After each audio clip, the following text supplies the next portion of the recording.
see my game?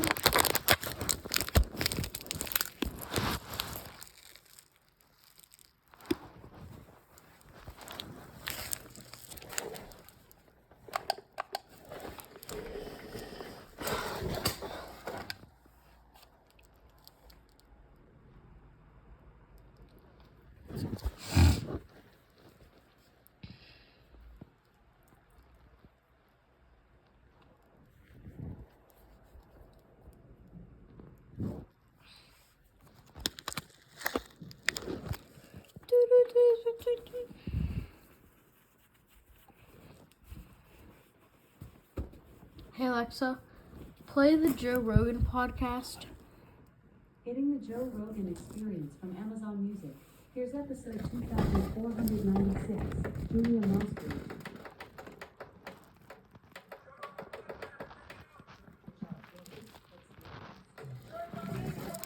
Hey Alexa, lower by 2.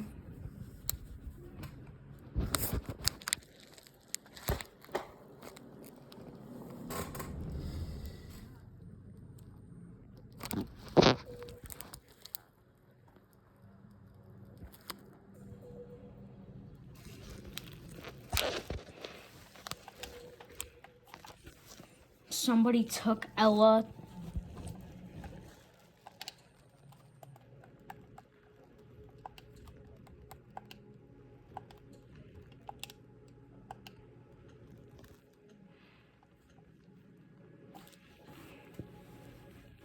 How good got smoke on our team.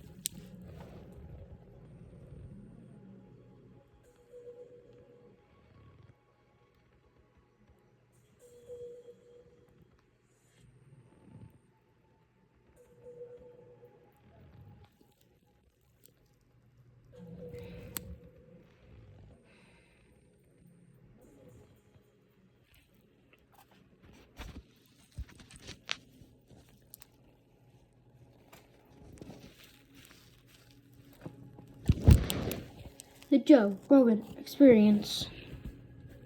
Hey Alexa, upper the volume by 2. Be ready to eliminate hostiles. Hey Alexa.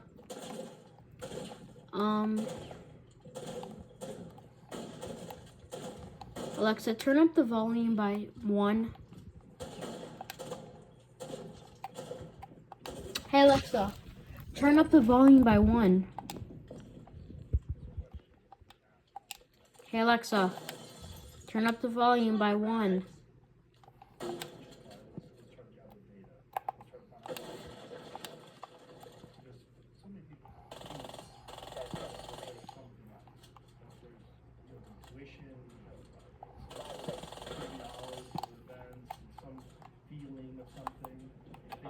Located a bomb. Be ready for hostile action. That kind of stuff is always puzzling. It's always fascinating. A lot of time. Trying to show what's real, what's not, what you can actually show. I agree, it's fascinating. I'm not sure it matters.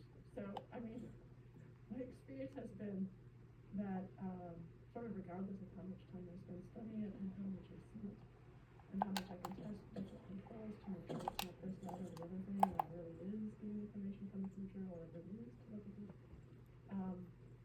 people still kind of don't, in the science world, tend to just ignore it. Or it actually is actively suppressed. I mean, there's some papers that I've published that just won't get listed in Google Scholar, even though they're in peer-reviewed journals, but other articles that do get listed in Google Scholar. So it's frustrating, and who cares, because it's just an academic thing. But I'm also not an academic. I also want to build stuff. I need kind of making stuff. So I got my PhD at these tier 1 research institutions like Northwestern, and also the UC San Francisco, and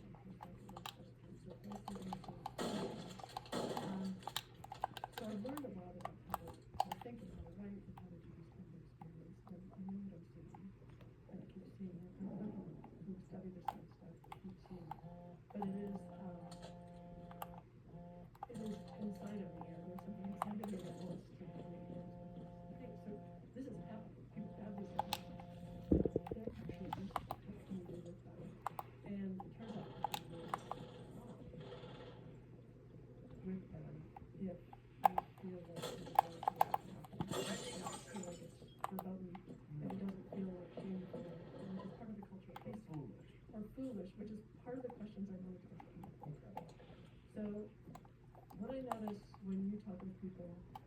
is you're like, you just seem like a tough guy, but you're really sensitive, like you're in a kind of obviously a this way. And you learn all these things, and you're putting together, just as a question, you're putting together kind of a map of the world, or like a map of knowledge of the world, through all these different people. And my question for you is, how do you see culture shifting? Because I think you're really sensitive to it. You're kind of like one of these signal fish. You notice what's happening in the environment, and you're going to guide the school of fish accordingly. 15 seconds. So, do you think that the culture is shifting towards 10 seconds to go. Op 4 eliminated. Mission successful. these natural capacities that we already have? Or do you think that we're shifting away from it?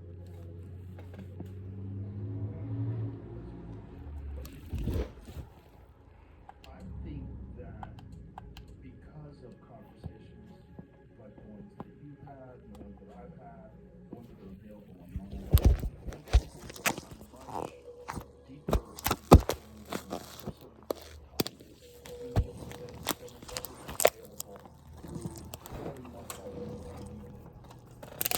and when you have these inherent prejudices in higher education,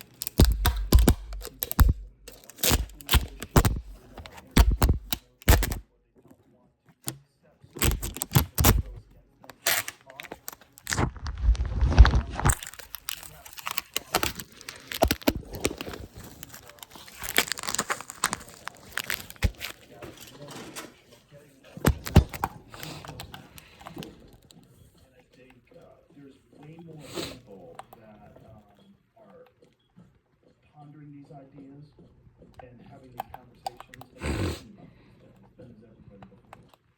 And I think that's one of the really beautiful things about the internet. The internet has made much more information available, and many more people are thinking about these things in ways that, you know, 10 if seconds you were remaining. in an environment where your career depended upon 5 seconds to following count. certain lines and certain narratives, you wouldn't pursue that because that would be Op detrimental. 4 has located a bomb. Be ready for hostile action. Like if you wanted to get ahead in academia, all of a sudden you're talking about psychics and premonition and, you know, people are like, oh, Julia's a fucking loon. Like, what? You know, but you're courageous and you see value in these things. And because you can come out here and talk about it instead of just addressing a class or selling a book that's going to reach a few thousand people, we can have a conversation where 10 million people are going to listen. So then those 10 million people are going to go to work and they're going to tell their friends at work, like, this is, you know how sometimes you know something's going to happen, like, that might be real.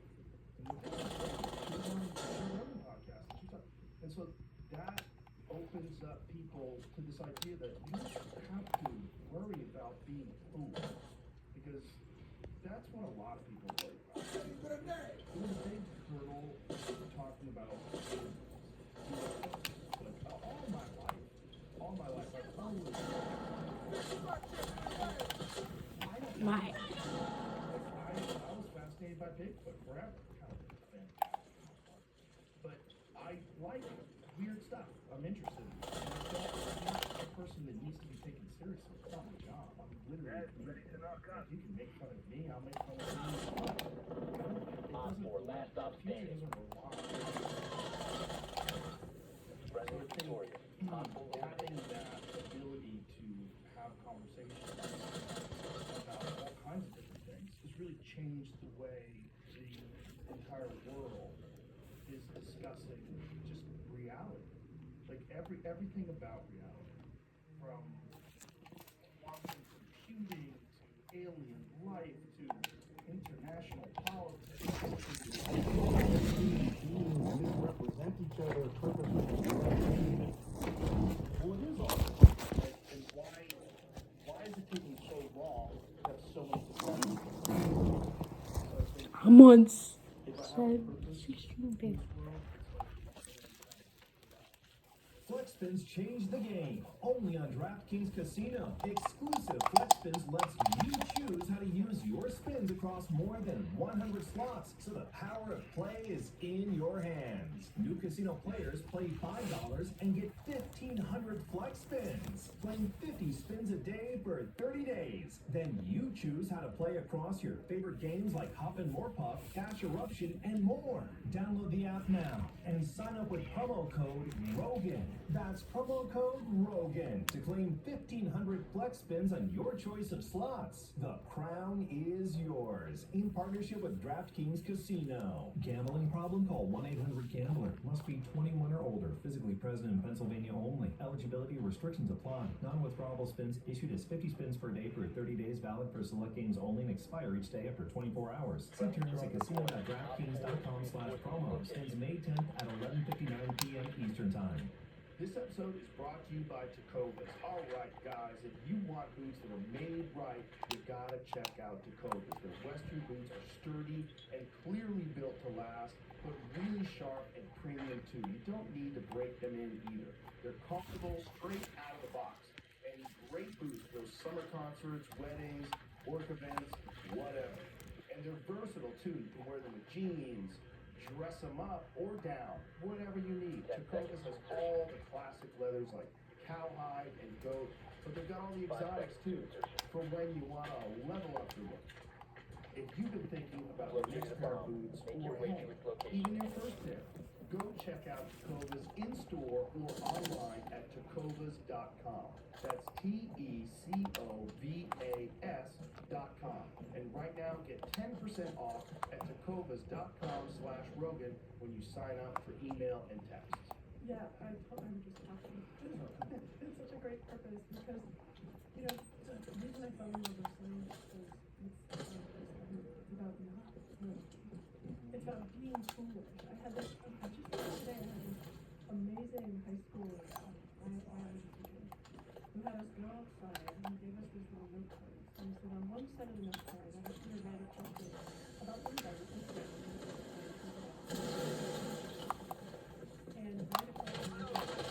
But hold on. I want to see that.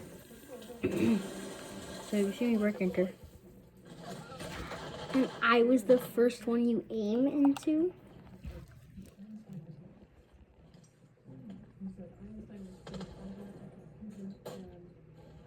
Can't break this. You just ask questions and imagine it. And that's what That's a good teacher. that's amazing. And Alright, so we lose this. like all this pressure to you write your grants. As soon as you get the grant, then you can publish the paper. Then you get the grant. So you're not only just analyzing it. And there's pressure to follow the process.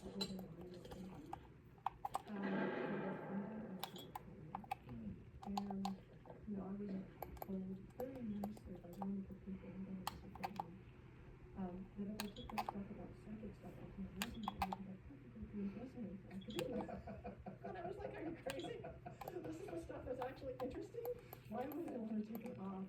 But that's what took me away from academia and made me realize I'm an expert in building things. I can be good in academia, but I have a relationship because academia is something, and then 10 years later, they're like, oh, it's understandable. Maybe you can make something of it, and it's like, but at the same time, I'm careful. Well, I just know people are thinking of it, so, you know. So yeah, there's this dance. There's this dance there. But what you were saying was that I wonder how much it helps me to come from a family of very foolish, eccentric people. I'm sure it helps a lot. I'm not afraid to be foolish, in fact, I just know that I am. Well, I think intelligent, kind people don't mind talking to people that occasionally say foolish things. Or things that because they're willing to take chances and look at these obscure topics and strange phenomena and just not worry about the stigma that's attached to these subjects that keeps supposedly intelligent intelligent or serious people Yeah. from discussing. Well, like when you said the thing about This sucks, bro. and I laughed a little bit. That was like a reflex laugh from academia. So that's That's a fun one. Bigfoot's a fun one. it is, and I have friends who study Bigfoot and cryptids and in a scholarly way, and I had to learn not to laugh. Like it's like we have our little discomfort, and then we laugh because I don't want to be taken seriously and stuff. But interestingly, the UFO whole world got accepted into the mainstream land of things that possibly exist before the psychic world, but the psychic world has been studied by the intelligence community, etc., since openly, since like the 50s. Right. Whereas the UFO world was supposed to be, oh, we don't care about that, and then only recently has been before. So it's really interesting to see this balance. They're both related, and they both have their own processes of disclosure. But it's just interesting, culturally, it's interesting to see this instinct to be right, as you call it. And I feel like there's the PBS convention right now in the hotel here. And I gotta say, I think this is still largely very left-leaning organization, and I was raised up in a really left-leaning household. But the thing that really pisses me off about the left is this wanting to be smart and proving that you're smart. And the thing that pisses me off about the right is wanting to be right. And I feel like both of those things, I mean,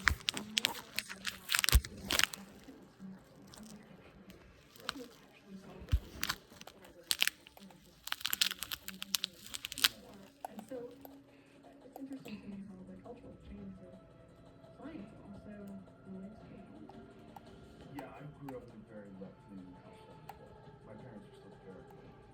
And I think that there is a real problem with ideologies where, especially in this country, we're so polarized, we have a right and a left. And I think most people are kind of in the middle somewhere. And I'm certain, I'm more like middle left. That's where I kind of see myself.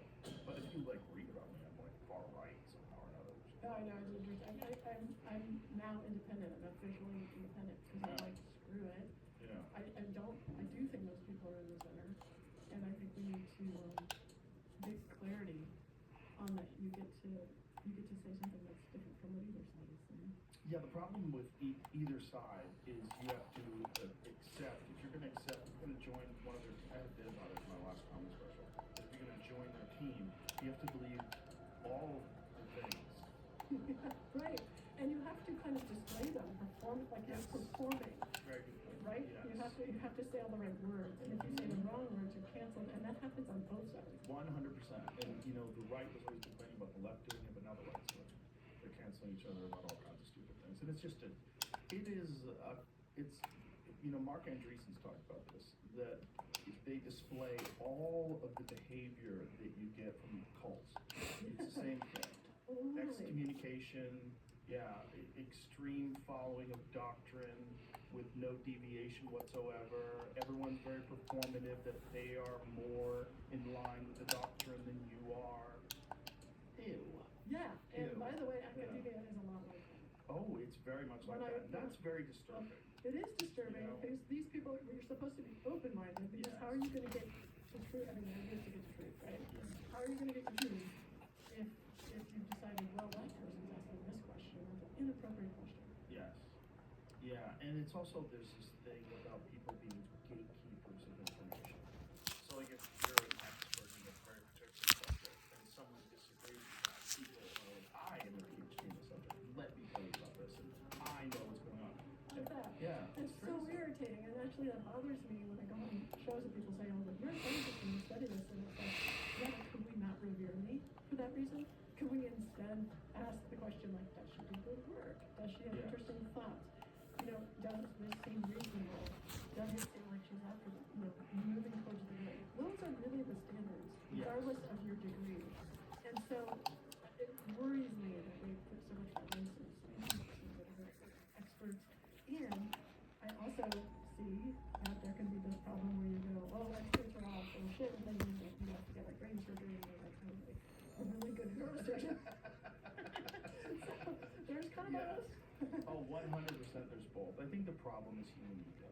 And the problem is that even people that have like deeply studied subjects, the wanting the reverence and wanting people to defer to you wholly with no questions whatsoever, like as if you have the entire database on whatever this thing is settled. This is settled science. We know everything about it. And that doesn't seem to be the case very often. There's very few things that seem to be completely settled. And it's much more interesting to me when I talk to someone that their perspective is, I'm a person that has spent an inordinate amount of time going over this stuff, and this is what I know. I might not know all of it, but this is what we know, and this is why we think this is what it is, and this is so instead of like having this ego, and I see it, oh God, I see it from so many.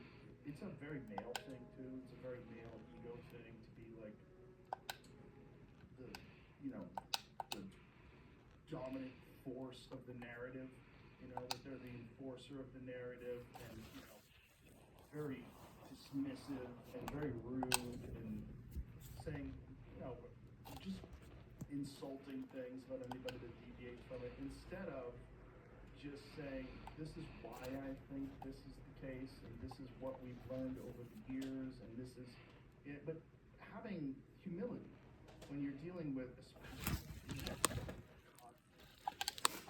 anything involving consciousness, anything involving the human mind, it's so complex. There's so much going on, and it's so biologically variable. There's so many different people that have different ways of thinking, and their mind works differently. One of the more illuminating things about doing this podcast is having so many different people in here, and so many different conversations, so many unique and fascinating people, but they're all different. Yeah. You're like tasting from all the different flavors of humanity, and it's a delight to listen to. But I know what it's like to be in your brain as you start to serve. It's like you're a sponge and you're soaking in all these points of view. So the model that you're building, I wonder a lot about what it's like to be different people, and imagine the model that you're building as we're building. So I'm really well informed. Hey Jamie, could you turn down my Oh, you can do it.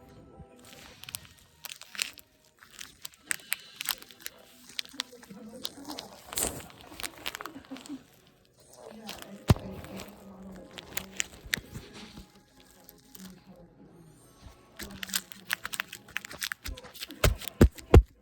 Julia, how dare you? No, I'm not interested in any job in any government whatsoever. Okay, I get it. But what you said about feminine manifest, I think it's better said to say it's a really insecure. Hey Alexa, pause.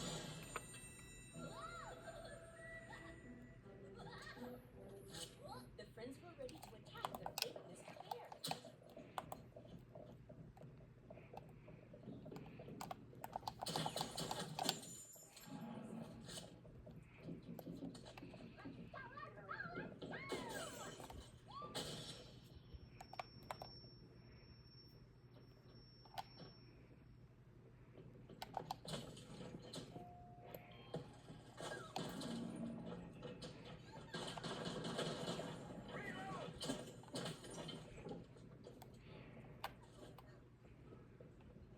Come on.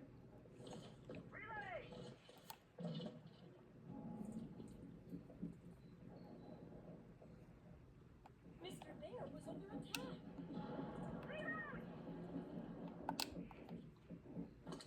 Meanies were hurting Mr. Bear. Mr. Bear was being attacked. The meanies hurt Mr. Bear. Meanies were attacking Mr. Bear.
Is that attacking?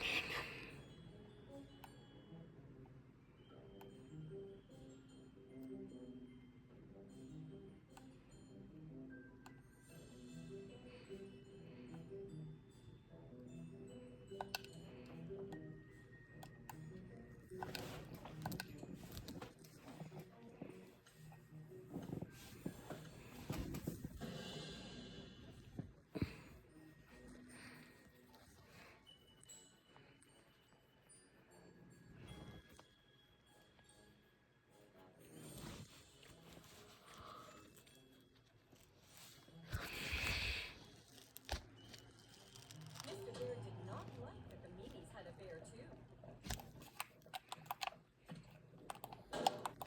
Reloading!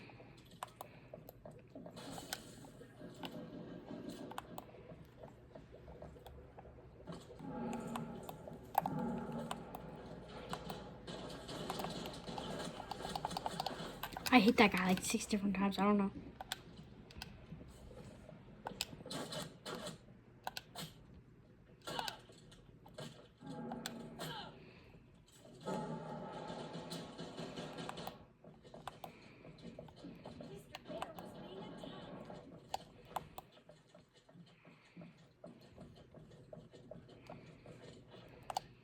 Mr. Bear was being attacked.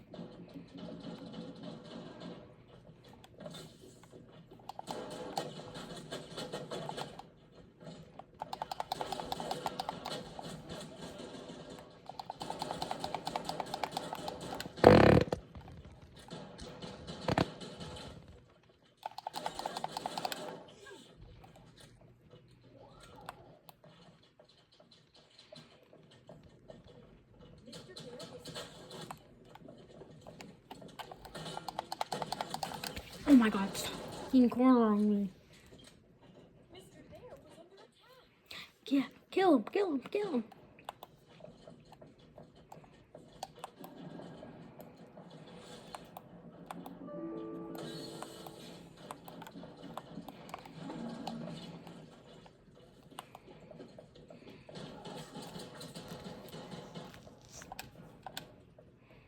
Meanies were hurting Mr. Bear. It's like they made like a baby version.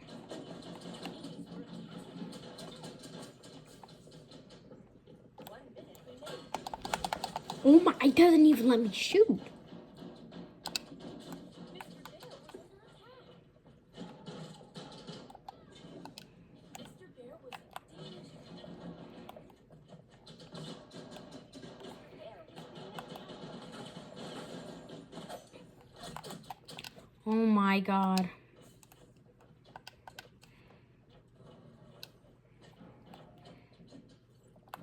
Only 30 seconds remain.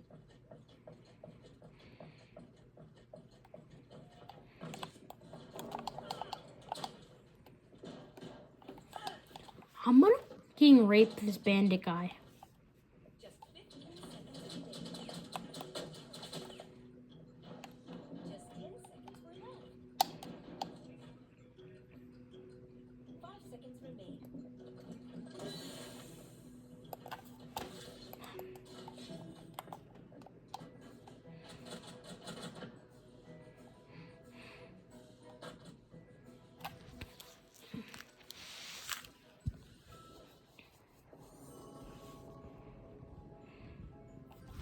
Let me do go there.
I hit him straight in his face. How did he not die?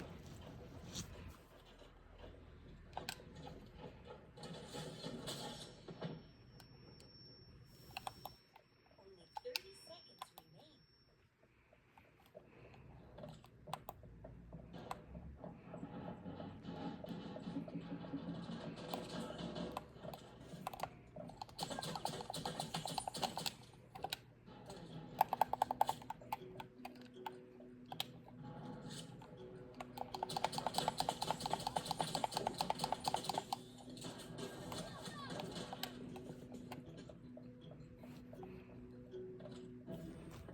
No more TikToks, and the meeting has won.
All right, enough playing. Would you please put the boys down?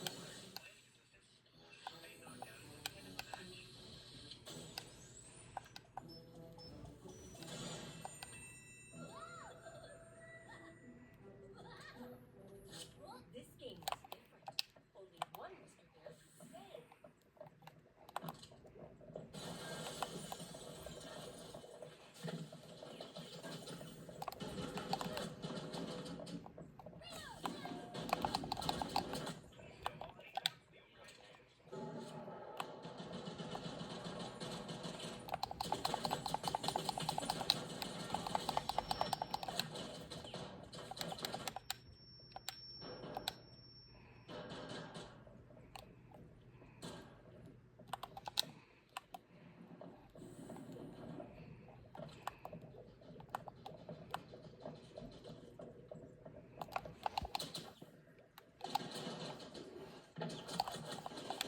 Fucking weird.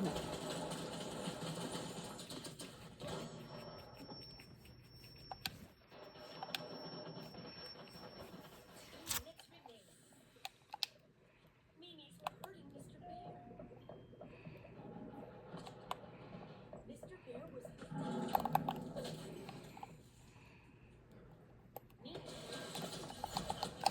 Oh my god. You don't understand how frustrated I am. Mr. Bear was under attack.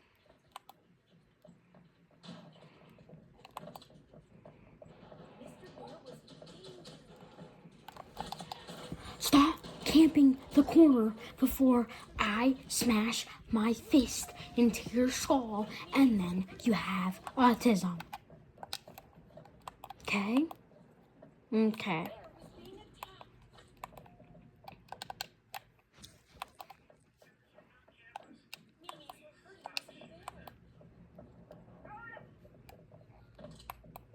One minute remains.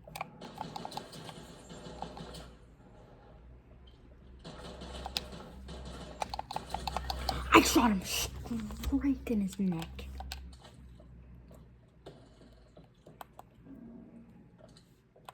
Mr. Bear was in danger. Seconds remain.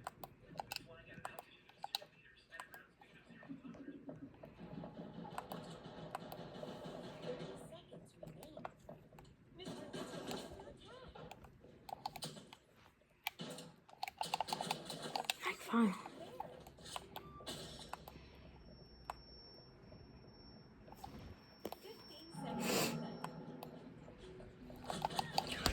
Like, I'm gonna grab your skull, bro. We won. We won.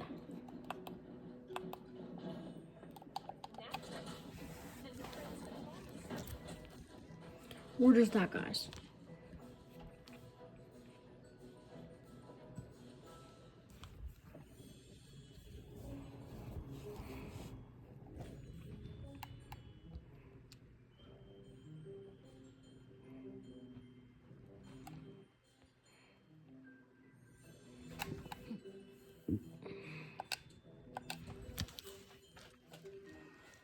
This is so gay. There's men dressing up as smoke. I'm so embarrassed of you. Deimos too. Deimos is just that guy, bro. But Puck, what happened to your manliness? You turned full girl.